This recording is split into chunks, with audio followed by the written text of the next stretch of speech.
ನಮಸ್ಕಾರ ಫ್ರೆಂಡ್ಸ್, ಯಾರೆಲ್ಲ ನನ್ನ ಚಾನೆಲ್ನ ನೋಡ್ತಾ ಇದ್ದೀರಾ ಸಬ್ಸ್ಕ್ರೈಬ್ ಮಾಡಿಕೊಂಡು ನೋಡಿ, ಹಾಗೆ ಲೈಕ್ ಮಾಡಿ, ಶೇರ್ ಮಾಡಿ, ಸಪೋರ್ಟ್ ಮಾಡಿ.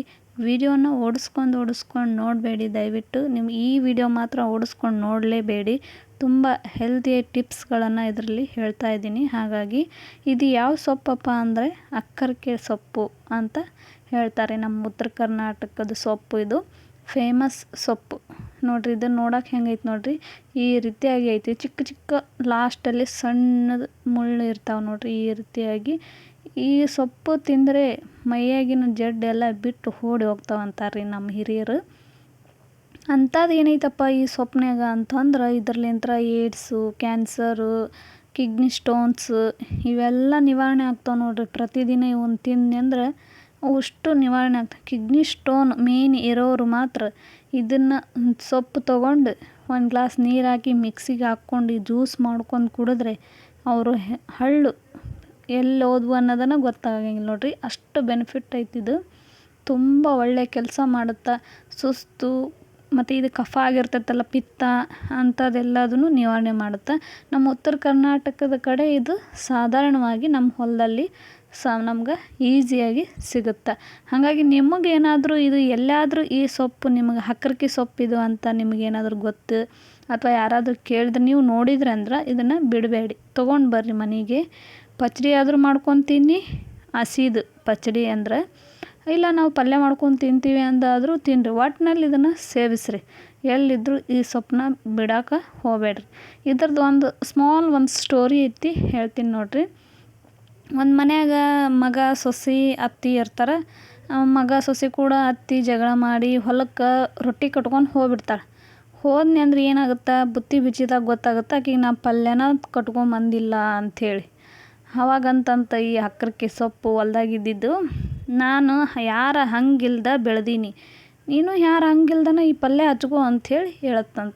ಈಗ ಇದನ್ನು ಪಚ್ಚಡಿ ಮಾಡೋದು ಹೆಂಗಂತ ತೋರಿಸ್ತೀನಿ ಬನ್ನಿ. ಅಲ್ಲ, ಪಲ್ಯ ಮಾಡೋದು ತೋರಿಸ್ತೀನಿ ನೋಡಿರಿ. ಎಣ್ಣೆ ಕಾದೈತಿ, ಅದಕ್ಕೆ ಸಾಸಿವೆ ಹಾಕೀವಿ, ನಂತರ ಜೀರಿಗೆ ಹಾಕೀವಿ. ಆನಂತರ ಇದಕ್ಕೆ ಒಂದು ಸ್ವಲ್ಪ ಕರಿಬೇವನ್ನು ಹಾಕ್ಕೊಳ್ಳಿ ನೋಡಿ. ಕರಿಬೇವು ಹಾಕಿದರೆ ಆನಂತರ ಇದಕ್ಕೆ ಸ್ವಲ್ಪ ಹಸಿಮೆಣ್ಸಿನ್ಕಾಯಿ, 2-3 ಹಸಿಮೆಣ್ಸಿನ್ಕಾಯನ್ನು ಹಾಕ್ಕೊಳ್ಳಿ. ಒಂದು ಮೀಡಿಯಮ್ ಸೈಜ್ ಈರುಳ್ಳಿನ ಹಾಕ್ಕೊಳ್ಳಿ. ನಾ ಇಲ್ಲಿ ಒಂದು ಮೀಡಿಯಮ್ ಸೈಜ್ ಈರುಳ್ಳಿನ ಹಾಕ್ಕೊಂಡಿದ್ದೀನಿ. ಈರುಳ್ಳಿ ಮತ್ತು ಮೆಣಸಿನ್ಕಾಯಿ ಚೆಂದಾಗಿ ಫ್ರೈ ಮಾಡ್ಕೊಳ್ರಿ. ಅವನ್ನ ಎರಡೂ ಚೆನ್ನಾಗಿ ಫ್ರೈ ಆಗಬೇಕು. ಈರುಳ್ಳಿ ಎಲ್ಲ ಹಸಿ ವಾಸನೆ ಹೋಗಿ ಚೆನ್ನಾಗಿ ಫ್ರೈ ಮಾಡ್ಕೊಳ್ಳಿ ನೋಡಿ.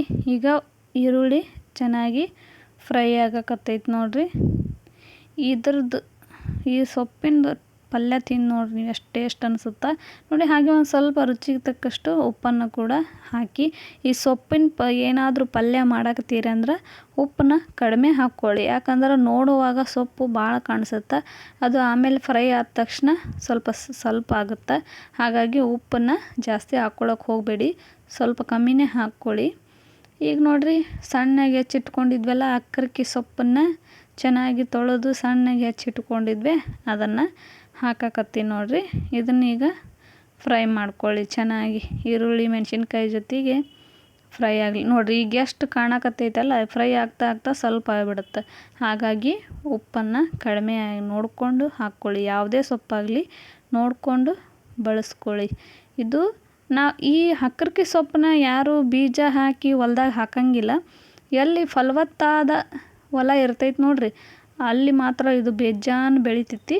ನಮ್ಮ ಉತ್ತರ ಕರ್ನಾಟಕದ ಕಡೆ ಈ ಸೊಪ್ಪಿಲ್ದ ರೊಟ್ಟಿನ ತಿನ್ನಂಗಿಲ್ಲ ನೋಡ್ರಿ. ಹಸಿದ ಹೊಲ್ದಾಗ ಹಾಗೆ ಇರ್ತೈತಿಲ್ಲ, ಆಗ ಅಲ್ಲೇ ನೀರಲ್ಲೇ ತೊಳ್ಕೊಂಡು ರೊಟ್ಟಿ ಜೊತೆಗೆ ಹಂಗೆ ತಿಂತಾರೆ ನೋಡ್ರಿ. ಹಿಂಗೆ ಒಂದು ಉಳ್ಳಾಗಡ್ಡಿ ಒಯ್ದಿರ್ತಾರೆ, ಅದ್ರ ಜೊತೆ ಹಿಂಗೆ ಅಲ್ಲೇ ಹರ್ಕೊಂಡು ತಿಂದುಬಿಡೋದು ನೋಡ್ರಿ. ಅಷ್ಟಿದು. ಅದಕ್ಕೆ ಇದು ಯಾರು ಹಂಗಿಲ್ದನ ಬೆಳಿತೈತಿ ಅಂತ ಹೇಳ್ತಾರೆ. ಮತ್ತು ಈ ಸೊಪ್ಪಿಗೆ ಆರೋಗ್ಯದ ಕಣಜ ಅಂತಲೂ ಕರೀತಾರೆ ನೋಡ್ರಿ. ಅಷ್ಟು ಬೆನಿಫಿಟ್ ಐತೆ ನೋಡ್ರಿ ಇದು. ಎಷ್ಟು ಚಲೋ ಅಂದ್ರೆ ಅಷ್ಟು ಚಲೋ. ನೀವು ಎಷ್ಟು ಸೇವಿಸ್ತೀರಿ. ನಾವಂತೂ ಉತ್ತರ ಕರ್ನಾಟಕದಡೆಗೆ ಪ್ರತಿದಿನ ಬಳಸ್ತೀವಿ ಹೊಲ್ದಾಗ. ಹಾಗೆ ಇದು ಕಪ್ಪು ಮಣ್ಣು, ಕಪ್ಪು ಹೊಲ ಇರ್ತಾವಲ್ಲ, ಅಲ್ಲಿ ತುಂಬ ಚೆನ್ನಾಗಿ ಬೆಳೀತದೆ, ಸಾಕಷ್ಟು ಬೆಳೀತದೆ. ಇದು ಮಾರ್ಕೆಟಲ್ಲೂ ಸಿಗುತ್ತೆ ನೋಡಿ. ಹುಡುಕಿದ್ರೆ ಸಿಕ್ಕರೆ ಮನೆಗೆ ತೊಗೊಂಬಂದು ತಿನ್ನಿರಿ. ಈಗ ಸ್ಟವ್ನ ಆಫ್ ಮಾಡಿಬಿಡಿ. ಹಾಫ್ ಮಾಡಿದ ನಂತರ ಇದಕ್ಕೆ ಗುರಳ್ ಪುಡಿಯನ್ನು ಹಾಕಿ ಗುರಳ್ಳು ಹುಚ್ಚೆಳ್ಳು ಕಾರೆಳ್ಳು ಏನಂತೀರಿ ಆ ಪುಡಿಯನ್ನು ಹಾಕಿ ಸ್ಟವ್ನ ಆಫ್ ಮಾಡಿಬಿಟ್ಟು ಹಾಕ್ರಿ, ಚೆನ್ನಾಗಿ ಬಾಡಿಸ್ಕೊಳ್ಳಿ. ನೋಡಿರಿ ನಾವು ಎಷ್ಟು ಹಾಕಿದ್ವಿ ಸೊಪ್ಪು ಅದು ಒಂದಿಷ್ಟ ಆಗೈತೆ ನೋಡಿರಿ. ಹಂಗಾಗಿ ನೋಡಿಕೊಂಡು ಮಾಡಿರಿ. ನೋಡಿರಿ ಎಷ್ಟು ಚೆನ್ನಾಗಿ ಬಂದಿದೆ ನೋಡಿರಿ, ಚೆನ್ನಾಗಿ ಫ್ರೈ ಆಗಿದೆ. ಇದು ಪಲ್ಯ ಆಯಿತಾ. ಈಗ ನಿಮಗೆ ಪಚಡಿ ಮಾಡೋದು ತೋರಿಸ್ತೀನಿ ಬರ್ರಿ. ನೋಡಿರಿ ಈಗ ಅದ್ರಾಗ ಒಂದು ಸ್ವಲ್ಪ ಸೊಪ್ಪನ್ನು ತೆಗೆದಿಟ್ಕೊಂಡಿದ್ದೆ. ಅದಕ್ಕೇ ನಾವೀಗ ಇದಕ್ಕೂ ಒಂದು ಈರುಳ್ಳಿನ ಹಾಕ್ಕೋಣ.